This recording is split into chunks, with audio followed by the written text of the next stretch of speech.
In today's video, I'm going to teach you how to use a logo on Squarespace.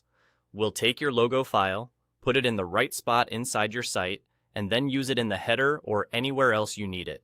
Start inside your Squarespace dashboard. On the left-hand side, click Website. This opens the workspace for your site and gives you access to the content library you'll use in a moment. From there, select Assets.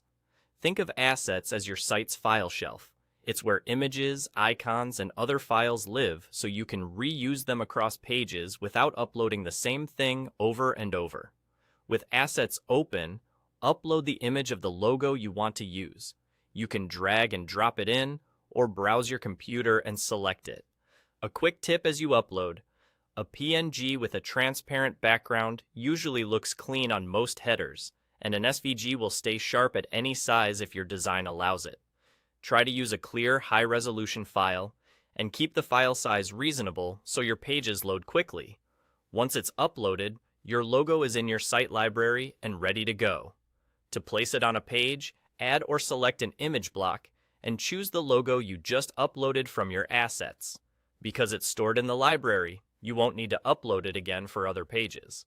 If you're adding it to the header, click directly on your site's header area in the editor and choose the logo option there. When prompted, pick the same uploaded file from your assets. That's it. The header will pull your logo from the library and display it across your site. As you place the logo, you'll see controls nearby to fine-tune how it appears. Use those to adjust the displayed size, alignment, and spacing so the logo feels balanced with your navigation and content. If the logo background looks off against your header, try using a version with a transparent background or a color variant that contrasts well. And remember, because the file lives in assets, replacing it later is simple. Upload a revised file with the same name to keep everything consistent. With your logo uploaded to assets and selected in an image block or in the header, you're all set. Your site now has a reusable, consistent logo ready whenever you need it. Thanks for watching, and happy building.